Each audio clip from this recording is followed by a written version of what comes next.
Frickety Frack. We do talk back. Thank you for joining us in this episode. Hello, my name is Patrick and I'm Frank. Hello, my name is Jeff and I'm Frick. Frickety Frack, We Do Talk Back is a show where we will discuss different aspects of fandom and how they relate to the gospel. We are currently going through the Prime Video series Invincible, and we're connecting lessons from each episode to teachings in the Bible. And just as many of you are, we are also fans of other things as well. So when we finish Invincible, we will go in a different direction and we can look at anything ranging from anime, comics, video games, movies, or other things that we're fans of. We got the name of the show from our father who dubbed us Frick and Frack since we were kids. So we're on the 6th episode of this season, and it is titled "You Look Kinda Dead." So the episode begins with Doug Cheston harassing a few co-eds, and when they leave him, he gets knocked out by someone who has performed surgery and enhancements on him. The person removes his vocal cords after Doug has a slew of cussing. And so then it rushes to the Hero Hospital as the severely injured Guardians are rushed into surgery. Robot comes to help Monster Girl. Black Samson responds to defibrillator shocks, and Mark is in surgery when his parents arrive. And Mark wakes up 6 days later. Omni-Man and Cecil chat about the ongoing investigation, and Cecil points out that Mark doesn't listen to Nolan because he's a human teenager. Amber and Mark fix their relationship, and he also reconciles with William. Eve comes over and Mark invites her to come along on the college tour, but Eve doesn't want to go to college. Instead, she wants to start using her powers to make a real difference. Mark sees that as a possibility for himself as well. Mark, Amber, and William head out to the college trip, and Debbie leaves to run errands and leaves Nolan behind. And he has a face of suspicion because of her behavior. The three students arrive looking forward to college, and Eve leaves her parents to unknown places. D.A. Sinclair interrupts a biology class where Rick, William's crush, stands up for Amber. The four split up to experience the campus, and Mark has a wonderful time with Amber at the college and believes his future is at that school. When he has that realization, a cyborg monster comes out from the ground, and Mark, dressed as Invincible, saves William from being crushed. The two fight, with Mark struggling to put it down. When he finally rips off the helmet and the monster realizes what it is, and it kills itself. Amber breaks up with Mark because she thinks he lied and abandoned her.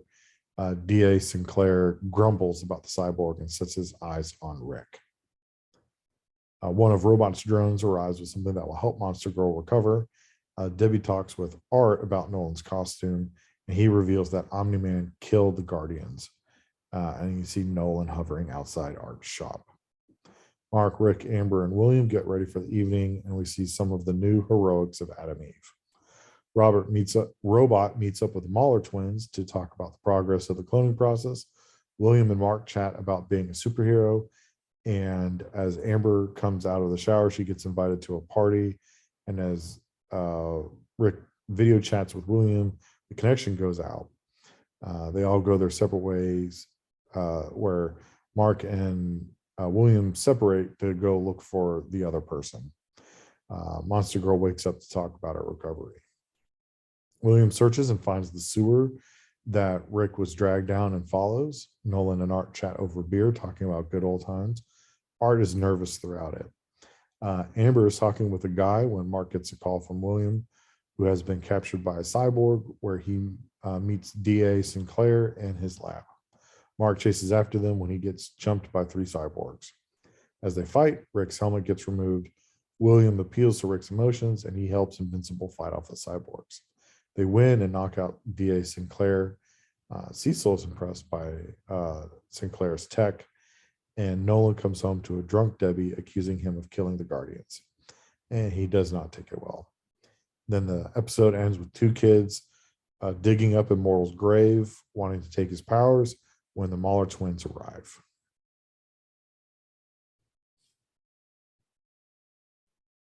So as we've been doing, the the only real big appearance of note is the first appearance of D.A. Sinclair, who is voiced by Ezra Miller, and he does a great job of being this creepy psychopath. Um, and uh, and honestly, like, one of the things that we've talked about in this show is that it's really hard, like, when they've really nailed these voices, when you read the comic you can't help but hear this voice. And when I, after watching this and then rereading the comics way back when, I heard Ezra Miller's voice for D.A. Sinclair. Yeah, he does a great job as DA Sinclair, and DA Sinclair does make recurring appearances in the comics. So he is a character of note that will be making should be or honestly should be making further appearances in this show as the show progresses through the seasons. Mm-hmm. Um, I will say this: one of the things that uh, genuinely disappointed me in this episode was some stuff revolving around William. Now, don't get me wrong, William was actually pretty fantastic throughout the show.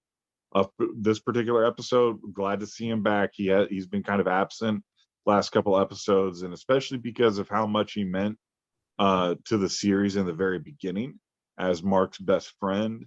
Yeah, and throughout the comics, Yeah, and throughout the especially in comic. the beginning. Yeah, and he plays such a big role in the beginning of the comics, which makes sense when you're making a teenage superhero comic. You're going to feature the best friend. Best friends are a big deal for teenagers. Um, but here's where my disappointment lies. So when you read the comics and when Mark and William go and visit go do their college trip like they do in the show, one of the things that is a recurring joke throughout that issue is that everybody, when they meet William, they're like, "Oh, can I call you Will, or do you go by Bill?" Each time he's like very put off, and it's like it's William. And so eventually, when it happens enough, people being like, "Oh, hey, you go by something other than William," uh, Mark gets into him. Is like, "Dude, you just kind of got to relax, chill out about that. It's like it's putting people off." And he's like, "But it's not my name. Like, would you want them to call you Marcus?" And it's like, "Well, Marcus isn't my name." And he's like, "Right. And neither is any of those other names. My name is Yeah. William." And so I was hoping that would pop up. I kind of understand why they didn't do it, especially because they were heavily focusing on for William, William and Rick and their relationship there, and not so much the aspect of like Mark and William's friendship. It Yeah. was more about Mark and Amber and William and Rick. Yeah. And honestly, I mean, I love that bit in the comics too, but it doesn't necessarily really fit into, in the condensing of the story and things like that. And um, yeah. And here's the thing that always drove me nuts reading in the comic. I was like, he literally introduces himself as William. You know, someone introduces themselves to me. They say like, "Hi, my name's Joseph.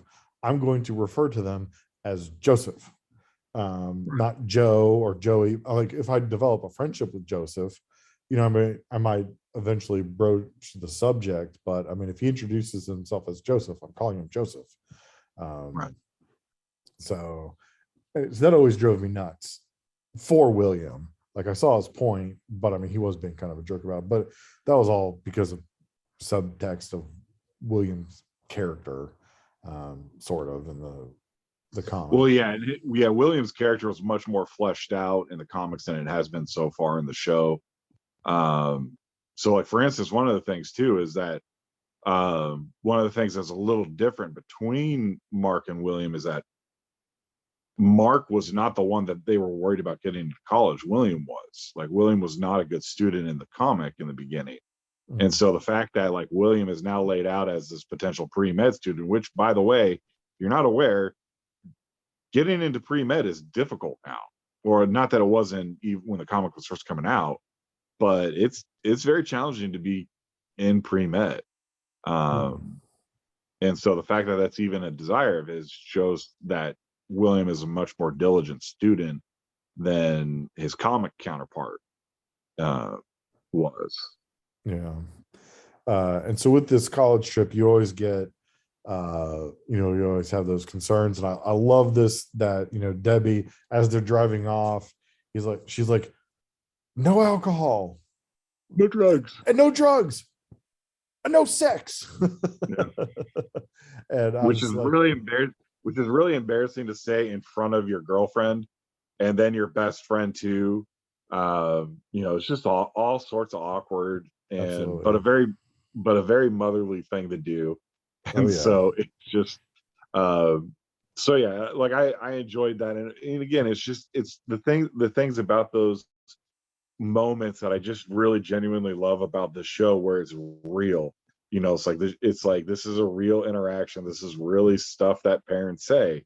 Not that all parents say these sort of things, but there are parents that do this. Like, it's a very real representation of parents and how they are with Oh their yeah. kids, and especially when they're going to college by themselves. It's not like Debbie was going on the college trip with them, which is also very common. Parents will go on college trips with their kids. Yeah. I Um, mean, our mother came with me when I was touring seminaries. I mean, I already graduated from college, or was going to graduate from college, and my mom came with me. I was a fully grown, capable adult, and my mom still came with me. Um, I mean, parents come with you on these trips. That was one of those things. Like, I mean, because I don't even think they go in the comics. I think it's just Mark and William together. No parents. Maybe William's parents came. I don't know. But these are, I don't remember. I wonder if they like dropped them off or something. I don't remember. I don't really remember either. yeah, It's been a while since I've read those particular issues. Um, I think it's just one issue actually.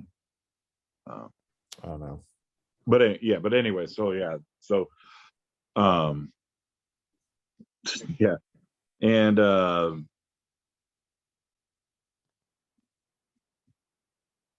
so one of the things too that really stood out to me is that near the end there of the episode, we see Cecil shows up to help bandage Mark back together again, after he got pretty beat up by the Reanimen. And one of the things that I like about this, and they're staying true, this is very true to the comics, in that every single villain that gives Mark a hard time, Cecil collects data on them and sets it up where uh, for potentially taking down a Viltrumite in the future. Uh, and a little bit of a spoiler here, so if you don't want spoilers for the future of the show, earmuffs. Some of these plots for the Viltrumite taking down a Viltrumite is not um, just going after Nolan. Some of these plans will be used against Mark. And so uh, yeah, again, it's just these things about, all right, no more spoiler here. So it's just one of the things that I really like about Cecil and really enjoy about their depiction of him in the show, and being very true to him from the comics, and that he is very, very paranoid, and he wants to be prepared. He does not like not being prepared. Yeah. And uh Cecil's character is slightly different from the way he was in the comics, because the one of the big reveal, that's the Nolan killing the Guardians, that was a big surprise to Cecil. Like, he did not see that coming, and where he is, it's very clear that Cecil is at least suspicious of Nolan. And so it's one of those things where we just have to, be,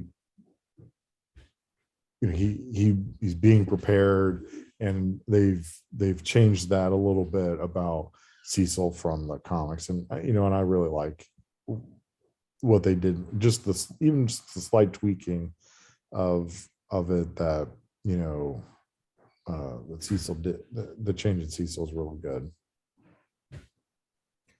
And I think one of my favorite parts about this is, is always a superhero in the sewer, and one, it's funny I've listened to a bunch of different podcasts and everything, and one of them was a Ninja Turtle podcast. And for those who might not be aware, the Ninja Turtles, their home base usually is a place in the sewers. And one of the interesting things that you discover is that, in fact, sewer pipes and sewer areas are not that big. They're not big enough for you to have underground layers like they are. And so, but my favorite is him diving into the sewer. Made me think of in Spider-Man, the animated series that came out in the early 90s. While he's searching for the lizard, he's traveling through the sewer, and he complains about how you don't see the Avengers, the X-Men, and the Fantastic Four in the sewers. You only see Spider-Man in the sewers. And so I thought about that, how Mark goes in there, he's like, oh, yeah, which is definitely very real. That would be an awful, disgusting, nasty thing to put up with. And all right, and I do have to bring this up because I know I made such a big deal about it in the past episodes, and where this played a part. Although it does make me happy to very much declare this is the last we have to deal with that stupid White House guard subplot. It was so pointless in those early episodes. It served no purpose whatsoever, didn't add anything. And in fact, if the kid that was helping dig up the gravesite of Immortal, if he didn't bring up the fact that, I was like, oh my gosh, we can't get caught because this might affect my stepdad's White House guard job. If he didn't lay it out like that, I wouldn't have known, because I don't care. It's a stupid plot that has no purpose and does not add anything to the show except to annoy me. So good. If that was your job, if that was your whole purpose to do it, good job. You annoyed me to no end about having to make me talk about this stupid plot. And I'm so happy that it's no more. The last time we see him, and oh my goodness, if this story subplot shows up in season 2, oh my gosh, I might lose it. I might just pull your hair out. I'll really dig down and pull my hair out if I have to deal with any more of this stupid White House guard subplot. I did hear a rumor that they're going to dedicate a whole episode to the White House. You shut your mouth. Don't don't put that out there. That's how stuff happens. These people put stuff out there. Don't do it. I do know Robert Kirkman, after all. Sort of know Robert Kirkman. It's not like you could call him up and be like, oh, hey, you remember that one guy that used to work at A+ Comics and blah, blah, blah. And he'd be kind of like, it's like, he'd probably be like, what's A+ Comics again? Anyways. So yeah, you don't know Robert Kirkman. I know. Met him. You have met Robert Kirkman. You don't know him. Several times. Let's go on to talk about Jesus, please. All right. So we're going to talk a little bit about forgiveness, and hopefully Jeff will learn to forgive this subplot. Nope, not possible. All right, so our biblical verse is Micah 7 verse 18. Who is a God like you, pardoning iniquity and passing over transgression for the remnant of his inheritance? He does not retain his anger forever because he delights in steadfast love. So one of the central themes of this episode was Mark and Amber trying to reconcile their relationship. Like, as Mark and Amber started dating, she did not like how much he flaked on her. And by the end of the previous episode, she was like, I'm done with him. He told me he was going to make it and he didn't do it. And then when she finds out that he got hit by a bus, which is relatively true, just happened to be a bus with Well, it's fangs named Battle Beast. named Battle Beast, that is super awesome. Um, uh, and so she finds out about that. She's like, okay, well, you know what? I think I can forgive you for that. Let's give this a try. Let's restart. And Mark's like, telling her, you are going to be my priority now. And um and so he goes all out on this episode until he has to become invincible again. And Amber makes it pretty clear that it's like, you know what, I'm done with you. You lied to me, you abandoned me, and and she's like, I can't do with this anymore. And so for us as people, I'm not perfect. I make mistakes. I sin. Um, because unfortunately, there are times in my life when I know I'm just like, you know what, this is not the right thing to do, and I do it anyways. And I'm really working hard towards not doing that. But that's, fortunately, I am human and I make mistakes. But one of the things we've come to learn is that God's grace knows no bounds. God's grace is with us, guiding us towards Christian perfection and life with Him. And so one of the things that God does tell us is that we do need to repent of our sins. And when we repent of our sins, that God's grace shows up in that. But one of the things that God does expect us to do is to learn from our mistakes, because when we willingly disobey God over and over again, we're cheapening that grace that God gives us through Jesus Christ.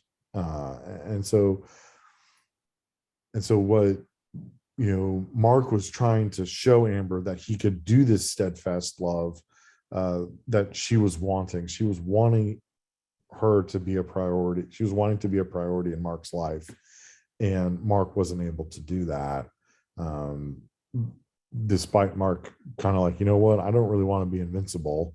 I don't want to be a hero. I make things worse.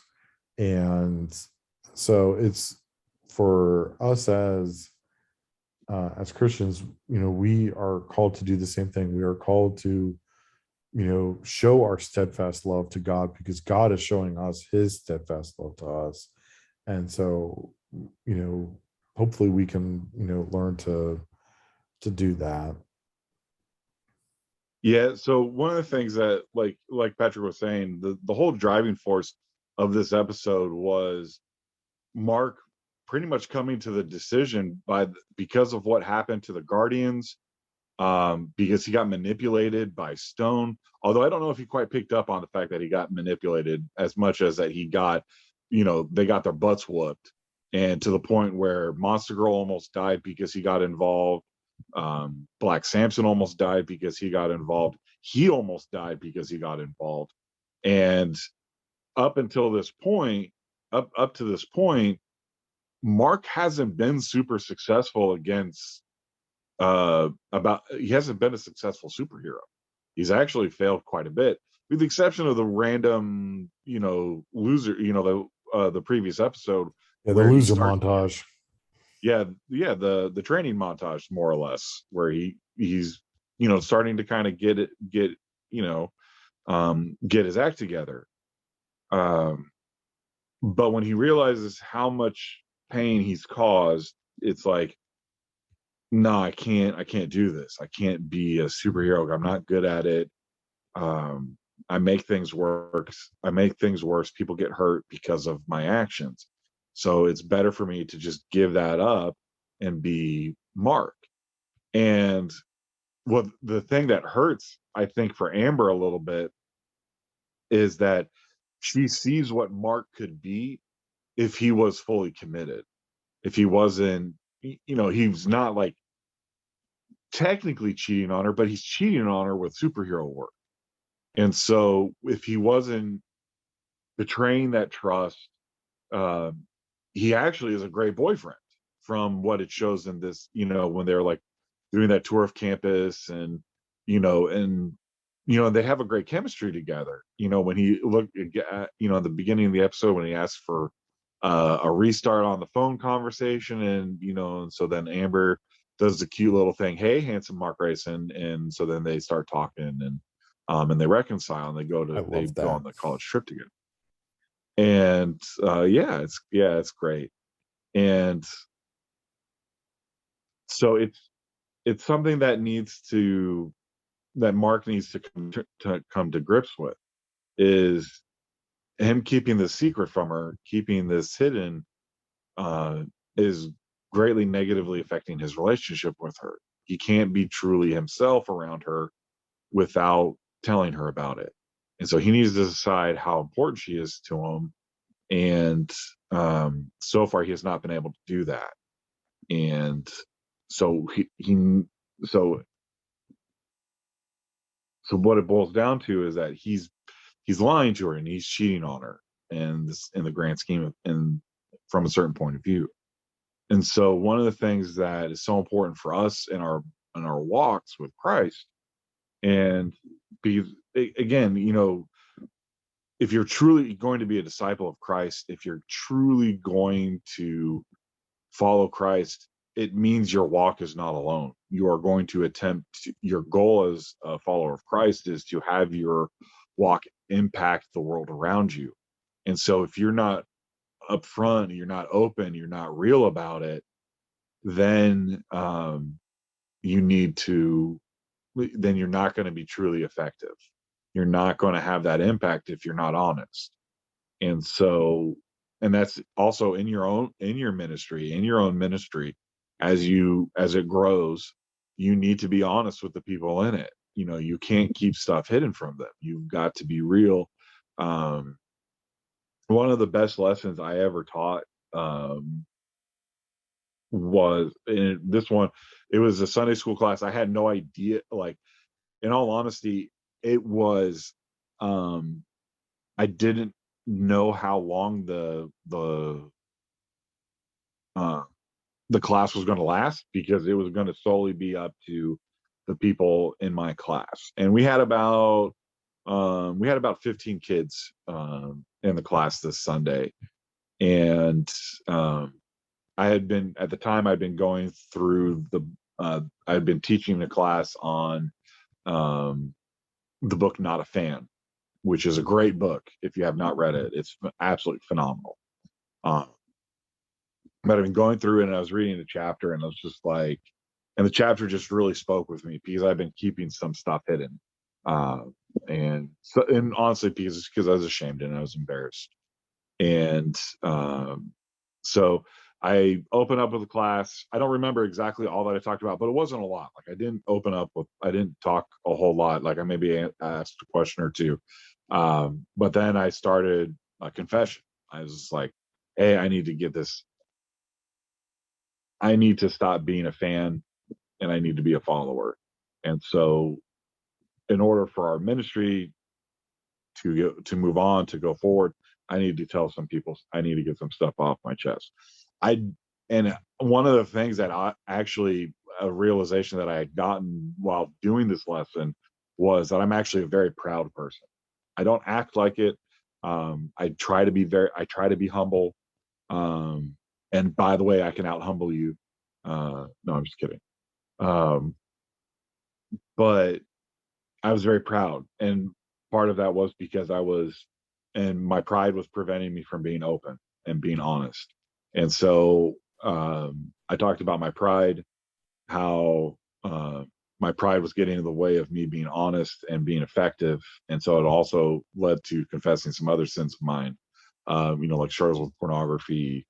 And so, and I told him, this is like, in order for our ministry to go forward, I'm leaving the floor to you guys now.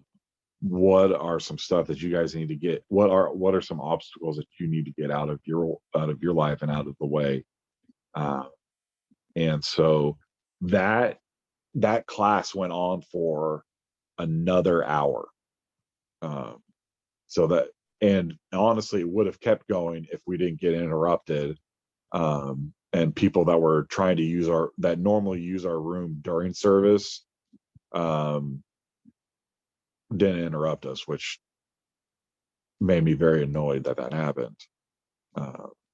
And also led to us eventually getting out of that room, because it's like, this is very annoying that we're sharing a room with people when this was like, we didn't. Anyways, that's a story for another day, is dealing with that stuff. But so anyways, basically what I'm trying to say is, if you're going to be real, if you're going to have an impact, you've got to be honest. You can't hold stuff back. You've got to be real. And one of the things that's so great about having a relationship with Christ, about him being our advocate in front of God, is that we have forgiveness available to us. We have grace. We have the Holy Spirit. It's an amazing feeling to have, that you can just be relieved of these issues, but you have to be honest. So, Frack, how would you rate this episode? So before we started recording this episode, Jeff and I kind of talk and kind of set things up and things like that for this episode. And, one of the things I shared with him before we even started was, this episode is going to be the lowest rated episode for this show, for this season, because it suffers from being the setup episode. Now, the crazy thing is that there's only 8 episodes in this season, and you wouldn't think there would be a whole episode dedicated to setup. And that's kind of the way this episode turns out to be. It furthers the plot, it furthers everything, but all of the action and the big set pieces were all just set up for other stuff, like Debbie finding about the costume, D.A. Sinclair and the Reaniman, and Eve going off and doing her own thing. So it was all just set up for other stuff. So there wasn't anything technically wrong with the episode. But if all of the other episodes were like this one, I couldn't tell people to keep watching it. So I'm going to have to give this episode a 3. Because there's nothing wrong with it, but there's nothing great about it, really, except for a moment here or there. Yeah, so I'm going to give it the same rating of a 3. I'm inclined to actually knock it down to a 2.75, just because of the White House subplot. Actually, yeah, let's go ahead. I'm going to make it a 2.75, just because I had to be reminded. It's literally 10 seconds. It doesn't matter. It doesn't serve a purpose. So to me, I think like the big driving forces of this episode is, honestly, it's Mark and Eve being 100% uncertain of their future. Eve is thinking she doesn't want to be a superhero anymore. Mark is not wanting to really be a superhero anymore, but he kind of keeps finding himself in situations where he has to act. And honestly, I don't blame him. It's like, dude, I have the power to stop this guy. I need to go stop this guy. So there's a lot of setup for the coming couple episodes. as this first season comes to an end. But yeah, so it's like overall, yeah, just not a whole lot. Like honestly, you could probably even almost completely skip this episode because anything that happens in this episode is going to get kind of clarified in the next couple episodes as well. So it's like, so even if you miss this one, you're not really missing anything. I just feel like, and not that it's like filler because it's actually very comic accurate. Um, but you're not missing anything if you miss it. Right. So yeah, so I'd give it a 2.75 just because if you miss this episode, you're not missing anything No. except for William finding out Mark is invincible. But again, that's going to get brought up a lot over the next couple episodes. So you're going to figure out, oh, in this last episode that I missed that I skipped, William must have found out. Yep.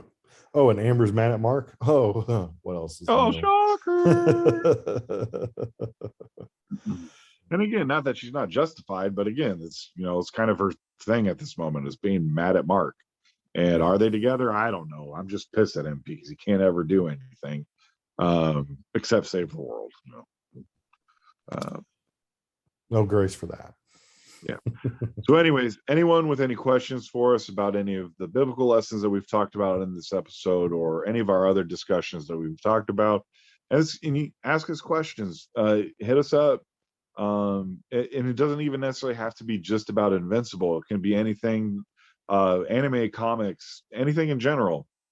Feel free to email us at frickityfracktalkback@gmail.com or reach out to us on Twitter at frickityf or at frickityfrack on Instagram and Facebook. Now, let's go put on some pants and get into the sky.